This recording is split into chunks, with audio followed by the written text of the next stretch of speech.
ওনারা ভালো আছেন না এখন? আর বারবার কই দিত কেন সাটিয়ে হতা হই নইলে তারা মন বইত না। তো খুব খুশি হইলাম ওনারা দেখোই ভবিষ্যতে যেন এন একখান সুন্দর জিনিস হয়, ওনারা যে কোনো সময় পোয়াশা লইয়া আইত পারিবেন, দেখতে পারিবেন, বন্ধু বান্ধবরে লইয়া আইত পারিবেন, এই নিলে একখান জায়গা হয় পান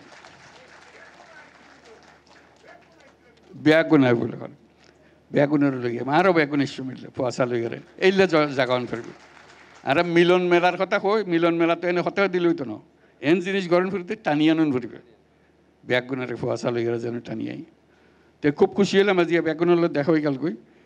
আর একখান লিখিত বক্তব্য আছে কেন ওনারে পড়ে দিই।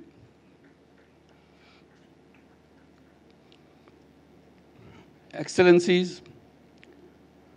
সুপ্রিয় উপস্থিতি, আপনাদের সবার প্রতি আমার শুভেচ্ছা ও সালাম। বাংলা নববর্ষের প্রাক্কালে আমরা আজ ঢাকা আন্তর্জাতিক বৌদ্ধবিহারে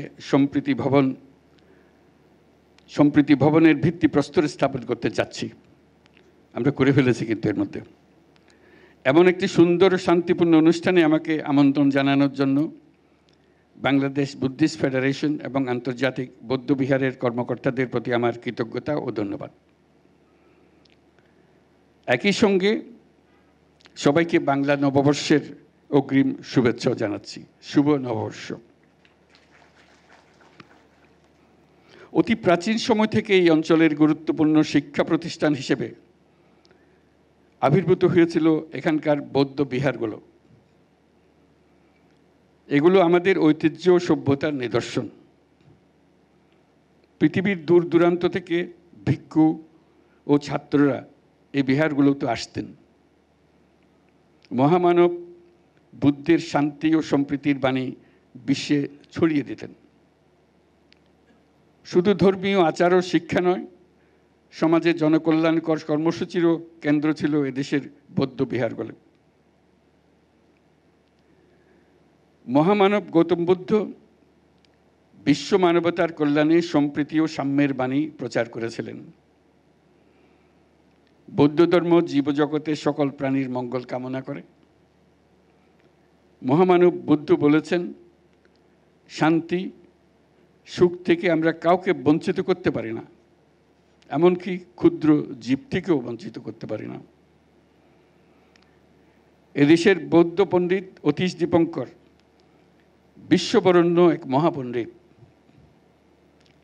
মহামানব বুদ্ধের বাণী তিনি বহন করে নিয়েছিলেন সে মহাচীনের তিব্বতে। চীনে এখনও তাকে সর্বোচ্চ মর্যাদায় শ্রদ্ধা জানানো হয়। বৌদ্ধ ধর্মের নিদর্শন, স্থাপনা, ঐতিহ্য ও পণ্ডিতগণ মানব সভ্যতার ইতিহাসে অত্যন্ত গুরুত্বপূর্ণ। সুপ্রিয় উপস্থিতি, আমি বরাবরই বলে এসেছি, নানা মত, ধর্ম, রীতিনীতির মধ্যেও আমরা সবাই এক পরিবারের সদস্য।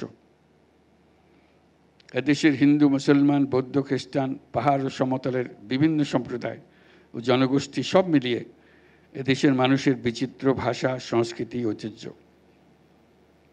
আগামীকাল পহেলা বৈশাখ আমাদের এই সম্প্রীতির অন্যতম প্রতীক। প্রত্যেকে নিজ নিজ উপায়ে নিজেদের রীতি অনুযায়ী আগামীকালকে উদযাপন করব।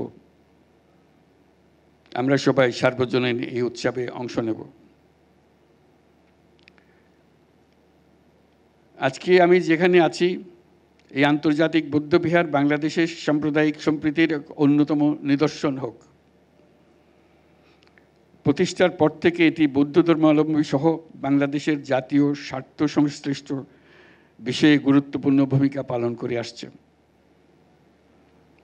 গৌতম বুদ্ধের অহিংসা ও সাম্যের বাণীর প্রতি শ্রদ্ধা রেখে বাংলাদেশের বৌদ্ধ সম্প্রদায়ের ধর্মীয়, সামাজিক ও সাংস্কৃতিক ঐতিহ্য সংরক্ষণ এবং কারিগরি শিক্ষাসহ বিভিন্ন জনকল্যাণকর কর্মসূচি পালন করে আসছে এই বৌদ্ধবিহার। আন্তর্জাতিক বৌদ্ধবিহারের সম্প্রীতি ভবন বাংলাদেশের সম্প্রীতি ও মানবতার ঐতিহ্যকে ধারণ করে জাতীয় আন্তর্জাতিকভাবে গৌরবময় ভূমিকা রাখবে, এই আমার প্রত্যাশা। আমাদের সম্প্রীতি ও মানবিক মূল্যবোধের জয় হোক, বিশ্বে শান্তি বিরাজ করুক, এই কামনা করে আমার বক্তব্য শেষ করছি। সবাইকে আবারও সালাম ও নববর্ষের অগ্রিম শুভেচ্ছা জানাচ্ছি। শুভ নববর্ষ। মহান আল্লাহ আমাদের সহায় হন।